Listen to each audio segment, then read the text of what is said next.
Hello everyone, I hope you're all having a wonderful day. Today, we're diving into a deeply emotional story set on the 23rd day of the 12th lunar month, a day when the three kitchen gods ascend to heaven to report every kindness and every mistake a family has made over the past year. But what happens when those prayers carry not only hope, but regret? Stay with me as we uncover this heartfelt journey of tradition, forgiveness, and reunion. And if you enjoy meaningful stories like this, don't forget to subscribe so you won't miss the next video. Dawn on the 23rd day of the 12th lunar month seeps in through the narrow gaps of the wooden door, laying a pale ribbon of light across Huyan's hands as they move steadily in a basin of cool water. She rinses glutinous rice grain by grain, the soft splash of water keeping time with her quiet greeting to the morning. A simple wish that the day unfold gently. The kitchen is small, familiar, and warm with routine, yet there's something solemn in the air. As Huyan works, she speaks softly about the tradition carried through generations. The three kitchen gods, 2 men and 1 woman, who have watched over every meal, every argument, every shared laugh throughout the year. Today is the day they depart, riding carp to the heavens to report the household's virtues and missteps to the Jade Emperor. She pauses, eyes lifting toward the pot where sticky rice slowly steams on the wood stove. Time presses lightly at her chest. There's a schedule to keep, incense to offer before noon. But beneath that urgency is a tender hope that the kitchen gods will speak kindly of them, smoothing the way into the new year. A rooster crows somewhere beyond the yard, sharp and insistent. Huyan smiles to herself and returns to the rice, each pearly grain seeming to hold a silent prayer for peace, for warmth, for no wounds carried forward. Steam curls upward like unlit incense, wrapping the kitchen in a promise of renewal. She stands alone, yet not alone at all, connected to a long line of women who once stood right here, hands wet with rice water, hearts full of the same wish for harmony. By the time winter sunlight stretches across the village path, Huyan is walking to the market beside her grandmother. The road feels quieter than it used to. Vendor calls fewer, softer. Huyan glances around, surprised by the open spaces where crowds once pressed in. It's not as busy as before, her grandmother says, voice tinged with a distant sadness, as if measuring years by the sound of footsteps. At the fish stall, golden carp shimmer in shallow basins. They're pricier than last year, but chosen carefully. Huyan crouches to watch them glide, thinking of their sacred role. Vessels for the kitchen god's journey, carrying the family's year upward. Bibi suddenly darts ahead, making them both jump, then freezes when Huyan calls gently. "Did you hear Mum and Grandma talking, sweetheart?" Huyan's smile is soft, her touch warm against the cold morning air. They choose both golden and white carp, hoping the offering will be accepted. On the walk home, laughter bubbles up alongside small worries.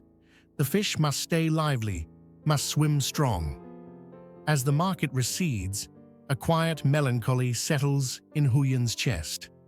Traditions endure, she knows, but the pace has changed. People prepare earlier, faster, as if afraid of being late to their own lives. She grips the bag a little tighter, steps firmer, determined to hold on to reverence amid the rush. A faint scent of incense drifts from distant homes, reminding her that tradition still breathes, even if more softly now. Back in the kitchen, heat builds from the wood stove, smoke spiraling upward like murmurs from ancestors. Huyan stands beside her grandmother, holding a home-raised hen. Heavy, plump, warm from the countryside, it lets out a brief cry before falling silent, and Huyen murmurs an apology, eyes flickering with sorrow. "Don't be sad, little chicken." She lowers it into boiling water, adding crushed ginger and bruised shallots so the broth will turn sweet and fragrant. Nearby, her grandmother rinses the glutinous rice once more, testing its stickiness with practiced fingers. Knives thud softly against the board, water bubbles, and the kitchen fills with the familiar cadence of Tet. Time nudges again. Jay will return soon to take her grandmother to offer incense at the other house. But beneath the pressure is a quiet joy in working side by side. They talk about the hen. "Raised at home, fed well, that's why it's so fat," the grandmother says, pride warming her voice. Huyen smiles, arranging cabbage leaves to wrap minced meat, each motion unhurried, deliberate. The scent of simmering chicken mingles with freshly steamed rice, settling over the room like a comforting blanket. Memories rise, years when more voices filled the space, when laughter bounced off the walls. Now, fewer remain to carry the rituals forward. Duty presses against hope. Hope that the meal after the ceremony will draw everyone closer, if only briefly. She wipes sweat from her brow, watches her grandmother tend the rice pot, and feels a deep belonging settle in. No matter how time shifts, the kitchen is where hearts return. Late afternoon light slants through the window, gilding freshly wiped plates. Huyen divides the offering tray into 2 equal portions with careful hands, one for the home altar, one wrapped to carry to the other house. She moves with quiet efficiency, arranging slices of boiled chicken, stacking fragrant sticky rice, placing the cabbage-wrapped minced meat she learned from a restaurant recipe and now claims with modest pride.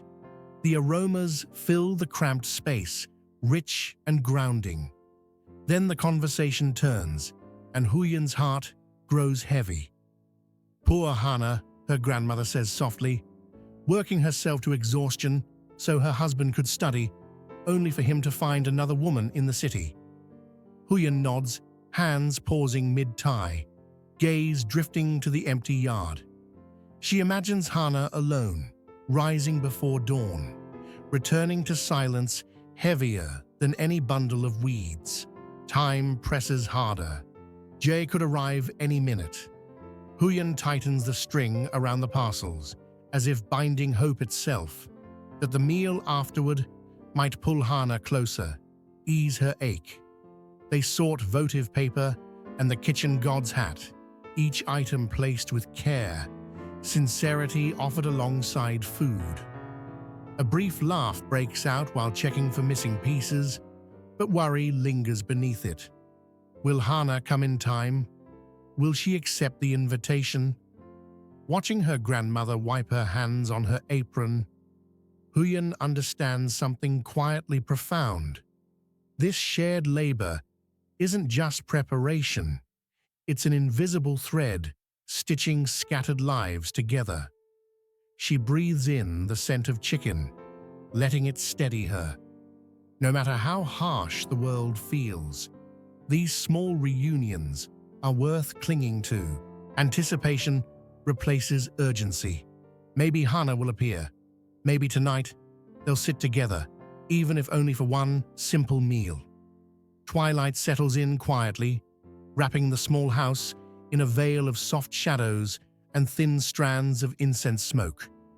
The air feels heavier now, slower, as if time itself has chosen to pause out of respect.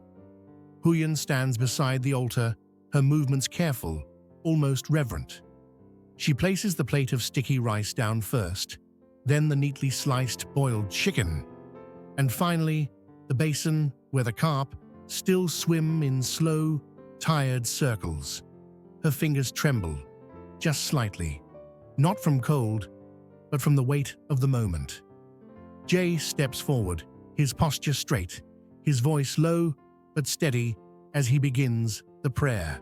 Each word lands clearly in the quiet room, deliberate, measured, as if spoken not just for the gods, but for everyone present. Today, on the 23rd day of the 12th lunar month, devotee Mai Jin Jae, together with wife Vu Ti Huyen closes her eyes. With each phrase, her breathing begins to match the rhythm of his voice. The prayer respectfully invites the council of the kitchen gods, 2 men and 1 woman, to ascend to the heavenly court. They are asked to receive these humble offerings and to report faithfully on the family's year, the good deeds, the small kindnesses, and yes, even the mistakes. As the words continue, Huyen feels a quiet pressure building in her chest. The prayer asks forgiveness for shortcomings, asks for peace, health, smooth work, harmony in the home. Each sentence feels gentle but sharp at the same time, like a soft blade brushing against her conscience. Small moments flash through her mind, times she lost patience, words she could have spoken more kindly, things she meant to do but never found the time for. Incense smoke rises steadily, curling toward the ceiling and then dissolving into nothingness. Huyen clings to a fragile hope that the kitchen gods will choose to speak only of what is good, that they will soften the rough edges of the year before presenting it to the Jade Emperor. She wants the new year to arrive clean, unburdened by lingering regret. Beside her, her grandmother stands with hands clasped tightly together. Her eyes are closed, her face worn by years of work and quiet endurance. She doesn't move, doesn't sway, only breathes, steady and calm, as if she has done this exact thing countless times before, in countless kitchens, across countless years. Huyen opens her eyes briefly and glances at the carp. They glide slowly through the water now, movements less energetic than earlier in the day. For a fleeting moment, it feels as though they too understand what waits for them, carrying the kitchen gods away, carrying the weight of an entire year with them. The prayer reaches its end. Silence follows, deep and unfamiliar, settling over the room like a blanket. Even the crackle of the stove seems to hold its breath. Huyen opens her eyes fully now, watching the incense smoke thin and fade. Something inside her loosens, as if a knot she didn't know she was holding has finally come undone. She whispers softly, almost to herself, "Namo Amitabha Buddha." The words feel like more than a closing phrase. They feel like a promise to be more patient, kinder, more present, so that next year she won't have to ask for forgiveness so often. Outside, the sky has darkened further.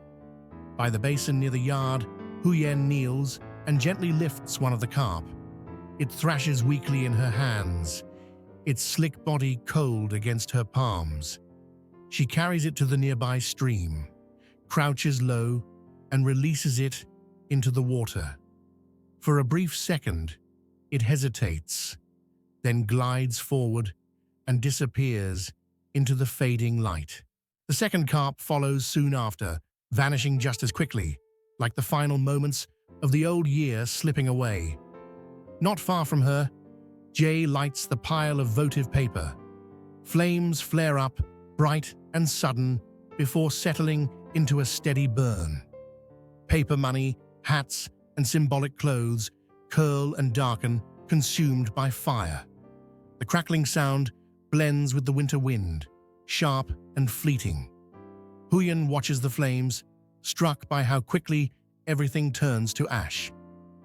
"Another year gone already," her grandmother murmurs, sitting down nearby. Her voice carries a quiet sadness. She begins speaking of Aunt Hong, how her health has stabilized, but how she still cannot return home. Huyen listens in silence, imagining her aunt alone somewhere far away, facing the coming Tet without family beside her. The thought presses down on her heart. They speak of others too, relatives scattered by work, by circumstance, by life itself.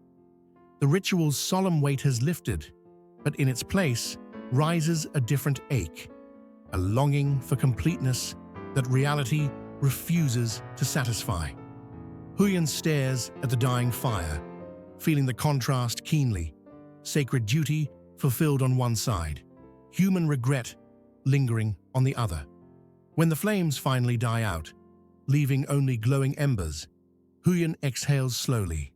She turns to her grandmother, her voice gentle but firm. "After this, let's bring the food down to Huyen's house and eat together, Mom." The older woman nods. For a moment, a faint light breaks through her sadness. It's small, but it's there. Golden lamplight spills across the dining room later that evening, chasing away the chill that clung to the day. Huyen sets a steaming bowl of glass noodle soup on the table. The aroma, rich chicken broth, scallions, pepper, fills the space instantly, warm and inviting. Hannah arrives just then, her clothes still dusted from a long day of field work. Fatigue lines her face, but when she sees the table, the waiting faces, something in her expression softens. Before she can say a word, Maya rushes forward, wrapping her arms around her with unfiltered joy. "I missed you so much, Aunt." The room comes alive as everyone takes their places. Bowls clink, chopsticks scrape softly, voices overlap with simple invitations. "Eat, sister." "Come on, everyone, eat while it's hot." Huyen ladles soup into Hannah's bowl, her hand shaking just a little. She knows how heavy Hannah's days have been. This meal feels like the smallest, quietest way of saying, "You're not alone." The grandmother sits at the head of the table, watching each person in turn. Her face softens with every shared smile, every bite taken. Laughter rises when Maya excitedly talks about eating sticky rice at school. Jay praises the cabbage-wrapped minced meat, calling it strangely delicious. Someone compliments Huyen's cooking, and she smiles, a little shy. Yet even in the warmth, a trace of regret lingers. Aunt Hong's empty seat, the spaces left by those who couldn't come home. Huyen feels it clearly, but she also feels something stronger, the present moment, the warmth of soup, the sound of laughter bouncing off familiar walls. She looks around the table, aware of the contrast. On one side, longing for those far away. On the other, a fragile but persistent hope for the year ahead. Maybe things will be better.